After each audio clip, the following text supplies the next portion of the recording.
কিয়ামতের পূর্বে আপনারা পৃথিবীতে যেগুলো দেখছেন এগুলো সাধারণ কোনো যুদ্ধ নয়। কিয়ামতের পূর্বে রাসূলের স্পষ্ট হাদিস আছে, পৃথিবীতে ধর্মযুদ্ধ শুরু হবে। পৃথিবীতে ধর্মযুদ্ধ শুরু হবে। আজকে পৃথিবী বুকে ধর্মযুদ্ধ শুরু হয়ে গেছে, তার আগাজ হয়ে গেছে। আপনারা চারিদিকে মিডিয়ায় তাকালে বুঝতে পারবেন, পৃথিবীর দিকে নজর দিলে বুঝতে পারবেন, ইসরায়েল, ফিলিস্তিন, গাজা, এদের যুদ্ধটা কোনো সম্পদ নিয়ে নয়, আল আকসা মসজিদ নিয়ে, ধর্ম নিয়ে। এই ইহুদি বলে কোনো, ইসরায়েল বলে পৃথিবীতে কোনো দেশ ছিল না। হিটলার বলেছিল, আমি 60 লাখ ইহুদিকে গ্যাসের ট্যাঙ্কারে ভরে মৃত্যু দিয়েছি। আজকে যারা এই ইহুদিদিকে আশ্রয় দিচ্ছে, এই মুসলিম রাষ্ট্রগুলো, এরা একদিন আমাকে মনে করবে আমি কেন ইহুদিদিকে হত্যা করেছিলাম। কেন? তিনি বলেছিলেন, এই ইহুদিদিকে যদি তোমরা একটু প্রশ্রয় দাও, সুযোগ দাও, ওরা সুযোগ পেলে একটা মিনিট সময় দিবে না তোমাকে হত্যা করতে। আর কোরআনে আছে, শুনে যান প্রত্যেকটা মুসলিম, পৃথিবীতে ইসলামের চিরশত্রুর নাম হচ্ছে ইহুদি। ইহুদি, গায়রিল মাগজুবি আলাইহিম ওয়ালা দাল্লিন। মাগজুব মানে ইহুদি, আর দাল্লিন মানে হচ্ছে নাসারা। এই দুটো দলই পদভ্রষ্ট, এবং এদের যারা অনুসারী হবে তারাও পদভ্রষ্ট। আল্লাহ এটা কোরআনে বলেছে। সূরা ফাতিহার শেষ আয়াত, যখন তাফসীর খুলবেন, ব্যাখ্যা বিশ্লেষণ খুলবেন, পেয়ে যাবে। ওই জন্যে ইসরায়েল বলে পৃথিবীতে কোনো দেশ ছিল না। ফিলিস্তিনের কাছে, আরব দুনিয়ার কাছে তারা ভিখারির মতো এসেছিল। তখন তারা ওই ফিলিস্তিন, গাজায় ভিক্ষা করে খেত। এই ইহুদিরা সবারই বাড়িতে বাড়িতে ভিক্ষা করে গিয়ে তাদের সংসার চালাতো। আজকে তারা গোটা পৃথিবীর মাথার উপরে চেপে বসেছে। পৃথিবীর 57টা মুসলিম রাষ্ট্র, যাদের কাছে সামরিক বাহিনী আছে, যাদের কাছে অস্ত্র আছে, তারা চুপচাপ তাকিয়ে দেখছে। আর ফিলিস্তিন, গাজার নিরীহ মানুষ মারা যাচ্ছে। 42,000 নিরীহ শিশু মারা গেছে। একজন মা, তিনি মিডিয়ার সামনে বলছেন, আমি দুঃখের সঙ্গে বলছি, আজকে যদি মানুষের মাংস খাওয়া জায়েজ হতো, আমি আমার শরীরের মাংসগুলো কেটে রান্না করে আমার বাচ্চাদিকে খাওয়াতাম। কিয়ামত কাছে, নিজেদিকে পাপ মুক্ত জীবন গড়ার একটা মানুষও আমরা থাকতে আসিনি। আমাদেরকে পরকাল গমন করতে হবে। ওই জন্য কোরআনে এই দুনিয়া সম্পর্কে আল্লাহ অবগত করেছেন, ওমাল হায়াতুদ দুনিয়া ইল্লা মাতাউল গুরুর। এই দুনিয়া তোমাদের জন্য সম্পূর্ণ ধোঁকা। আপনি ধোঁকায় পড়ে আছেন। যে কোনো সময় আপনি যেদিনে মারা যাবেন, এখন 1 নম্বর প্ল্যাটফর্মে বাস করছেন, আপনি 1 নম্বর প্ল্যাটফর্মে দাঁড়িয়ে আছেন। মরণের পরে কবরটা হচ্ছে 2 নম্বর প্ল্যাটফর্ম। এই 2 নম্বরের পরে সব থেকে ডেঞ্জার প্ল্যাটফর্ম হবে কিয়ামতের ময়দান। 3 নম্বর প্ল্যাটফর্মটা, ওটা হবে সব থেকে ডেঞ্জার জায়গা, যেখানে আপনার হিসেব হবে। তারপরে 4র্থ প্ল্যাটফর্ম, যেটা আবাদান আবাদার জায়গা। এই দুনিয়া কিছুক্ষণের জন্যে, কিন্তু জান্নাত আর জাহান্নাম হবে আবাদান আবাদা, চিরকালের জন্যে। আপনাকে দুনিয়াতে 3টে সময় আল্লাহ দিয়েছেন, একটা শিশুকাল, একটা যৌবনকাল, আর একটা বৃদ্ধকাল। আল্লাহর কসম, কিয়ামতের দিনে জান্নাতে আপনার একটাই কাল হবে, যে কাল শুরু হবে সে কালের আর শেষ থাকবে না। জোরে বলুন সুবহানাল্লাহ। এখানে 3টে কোরআনে আছে, তোমরা চির কিশোর থাকবে, তোমাদেরকে আর বৃদ্ধতে স্পর্শ করবে না, তোমরা আর বৃদ্ধ হবে না। 18-20 বছরের যুবক আর যুবতী হবে, তাদের বয়সটা ওইটাই থেকে যাবে। দুনিয়াতে আমরা এখানে যারা বসে আছি, এই শরীরগুলো সব নকল, একটাও আসল শরীর নয়। আপনি রাত্রে খানা খাবেন, সকালে পায়খানা করতে হবে। কেন? আল্লাহ আপনার শরীরে লিভার দিয়েছে। এই লিভারের ফাংশন হচ্ছে, কাজ হচ্ছে হজম করে পায়খানার দ্বারে নিয়ে যাওয়া। আল্লাহ আপনার কিডনি দিয়েছে, কিডনির কাজ হচ্ছে হজম করে আপনার প্রস্রাবের রাস্তায় নিয়ে যাওয়া পানিটা। কিন্তু আল্লাহর কসম, জান্নাত হচ্ছে পবিত্র জায়গা, জান্নাত উপভোগের জায়গা। জান্নাতে খানা তো খাবেন, পায়খানার প্রয়োজন পড়বে না, আল্লাহ অটোমেটিক গায়েব করবেন। জোরে বলুন সুবহানাল্লাহ। আপনি জান্নাতে পানি তো লিটার লিটার পান করবেন, প্রস্রাবের প্রয়োজন হবে না, অটোমেটিক গায়েব হবে। আমার আল্লাহ রব্বুল আলামিন পৃথিবীর মানুষের জন্য এত সুন্দর জায়গা রেখেছেন। দুনিয়াটা কেন? ইন্না জাআলনা মা আলাল আরদি যিনাতাল লাহা লিনাবলুয়াহুম আইয়ুহুম আহসানু আমালা। এই পৃথিবীটাকে আমি আল্লাহ সুসজ্জিত করেছি শুধুমাত্র আমার বান্দাদের জন্য। কেন? তোমরা এই দুনিয়াতে আমি তোমার জন্য সুসজ্জিত করেছি, তোমরা খালি এই দুনিয়াতে আমার যত মাল আছে উপভোগ করো। একটা জিনিস আমি খালি কিয়ামতের দিনে তোমাদের কাছে চাইবো, সেটা হচ্ছে নেক আমল, ভালো আমল আপনি করুন, আপনার জন্য মঙ্গল। তার জন্য সবাই নিয়ত করুন, আজ থেকে সবাই নামাজি হব। জোরে বলুন ইনশাআল্লাহ। নামাজ কেউ ছাড়বেন না, কম্পালসারি। আপনার পরিবারকে দাওয়াত দেন নামাজে। লাস্ট আমি যেটা বলবো, এটা আমার মা বোনেরা গৌর করবেন, যারা বাপ আছেন, যারা ভাই আছেন, যারা স্বামী আছেন, তারা ভালো করে গৌর করবেন। আমরা সকলে জানি হাদিসটা, আল্লাহ নবী সাল্লাল্লাহু আলাইহি সাল্লামের কাছে আল্লাহর তরফ থেকে আল্লাহ পর্দা ফরজ করলেন। নারীদের জন্য পর্দা ফরজ। কোরআনে লেখা আছে ওয়াদরিব খুমুরিহিন্না আলা জুনুবিহিন। হে নারী, তুমি পর্দা নির্ধারিত করো, তোমরা কোনোদিন ধর্ষিতা হবে না, তোমরা কোনোদিন লাঞ্ছিত হবে না। অনুরোধ করে বলছি, নিশ্চয় এই গ্রামে দোকান আছে, এলাকায় দোকান আছে, একটা পালস চকলেট তার দাম কত বাবা? কথা বলে না? 1 টাকা। সেটা দোকানিরা খোলা প্লেটে বিক্রি করে না প্যাকেটে থাকে? প্যাকেটে। খোলা প্লেটে বেচলে আপনি কিনবেন না কেন? ধুলো পড়েছে, মাছি বসেছে, ওটা কিনবো না, ময়লা হয়ে গেছে, ওটা খেলে আপনার পেটের ক্ষতি হবে। মুসলমান 1 টাকা চকলেটের মূল্য বুঝেছেন, ওটা প্যাকেটের মধ্যে সিল থাকতে হবে, না হলে ধুলো বসবে। কিন্তু নিজের মায়ের মূল্য বুঝেনি, নিজের বিবির মূল্য বুঝেনি, নিজের বিটির মূল্য বুঝেনি, যে তাদেরকে আপনি পর্দা দিতে পারলেন না। অথচ 1400 বছর আগে আল্লাহর রসুলের কাছে আল্লাহ পর্দা ফরজ করলেন। যেদিন থেকে পর্দা ফরজ হয়েছে, আল্লাহ নবী এবং সাহাবীর বিবিরা পায়ের নখটা পর্যন্ত পর্দা থেকে বের করেনি। জোরে বলুন সুবহানাল্লাহ। বুখারী শরীফের হাদিসে আছে, মহিলারা শুনবেন, মেয়েদের জন্যে টাকনুর নিচে কাপড় পরতে হবে। যে মহিলারা টাকনুর ওপরে কাপড় পরবে, ওই অঙ্গগুলো জাহান্নামের আগুনে জ্বালানো হবে। পুরুষদের জন্যে টাকনুর ওপরে কাপড় পরতে হবে। যে পুরুষরা টাকনুর নিচে কাপড় পরবে, তাদের এই অঙ্গগুলো জাহান্নামের আগুনে আল্লাহ জ্বালাবে। ওই জন্য অনুরোধ করে বলছি, প্রত্যেকটা ভাই মা দিকে বলবো পর্দা করুন।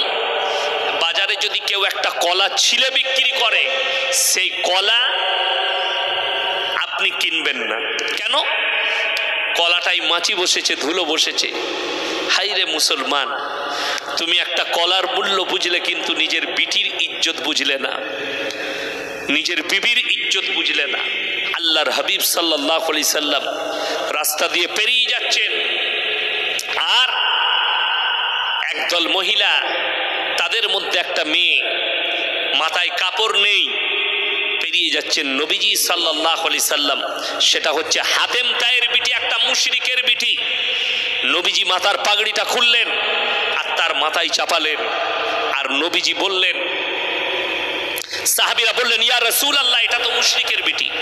নবীজি ধমক দিলেন, আমি আল্লাহর নবী মেয়েদের মাথা ঢাকতে এসেছি, খুলতে আসিনি। জোরে বলুন সুবহানাল্লাহ। আমি মেয়েদের মাথা খুলতে আসিনি, ঢাকতে এসেছি। আল্লাহর নবী সাল্লাল্লাহু আলাইহি সাল্লাম এই আদেশ দিলেন।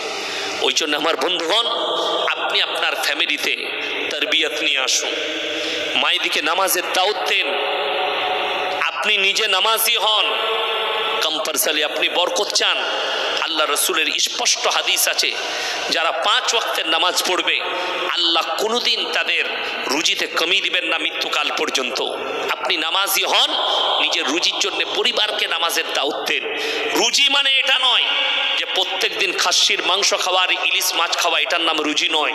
রুজি মানে হচ্ছে আপনি বসবেন, দাস্তারখান আপনার সামনে আসবে, যে খাবারটাই আসবে আপনার কাছে হালাল রুজি চলে আসবে। আল্লাহ রসুলের আর এক হাদিস আছে, যারা আল্লাহর রাস্তায় দিনের পথে থাকবে আল্লাহ তাআলা মৃত্যুকাল পর্যন্ত ইজ্জতের রুজি দান করবেন। জোরে সোরে বলুন সুবহানাল্লাহ। আপনি দিনের পথে থাকেন, আল্লাহর পথে থাকেন। আর অনুরোধ করে বলে, যদি সমকামিতে লিপ্ত হও, তোমার বাপ যদি তাহাজ্জুদ গুজার হয়, তোমার মা যদি তাহাজ্জুদ গুজার হয়, তারপরও দোয়া করে তোমাকে জান্নাতে পাঠাতে পারবে না। নূহ নবীর বিবি জাহান্নামে যাবে। সব থেকে পৃথিবীতে বেশি দিন দাওয়াত যিনি দিয়েছেন, দাওয়াতের মেহনত করেছেন, ইসলামের প্রচার করেছেন, তিনার নাম হচ্ছে হযরতে নূহ নবী। 950 বছর দাওয়াত দিয়েছিলেন। জোরে বলুন সুবহানাল্লাহ। কোরআনে আছে 950 বছর। তারপরেও মুষ্টি কত লোক ঈমান এনেছে। হযরতে আদম, হযরতে নূহ নবী তার পরিবারের কাছে, তার বংশদের কাছে তিনি বিনীত অনুরোধ চালালেন, হে আমার কওম, তোমরা আমার আল্লাহকে বিশ্বাস করো, তোমরা আমার রবকে মেনে নাও, আমাকে নবী হিসাবে মানো। তার ছেলে কিনান এবং তার পরিবার, তার বংশধররা বললে, তোমার আল্লাহকে যদি আমরা বিশ্বাস না করি, তোমার আল্লাহ কি করবে? বলে, আমার আল্লাহ তোমাদেরকে মুষলধারার বৃষ্টি দিয়ে ধ্বংস করে দিবেন, বন্যায় ডুবিয়ে দিবে।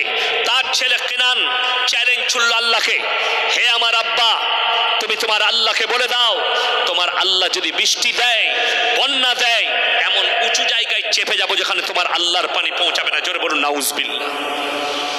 কোরআনে আছে, আল্লাহ বললেন, হে আমার নূহ, তোমার উপরে যারা বিশ্বাস স্থাপন করেছে তাদেরকে নিয়ে তুমি এরপর সরে যাও, নৌকায় চেপে যাও, সমস্ত জোড়া জোড়া জীব জন্তু পশু পক্ষী নিয়ে নাও।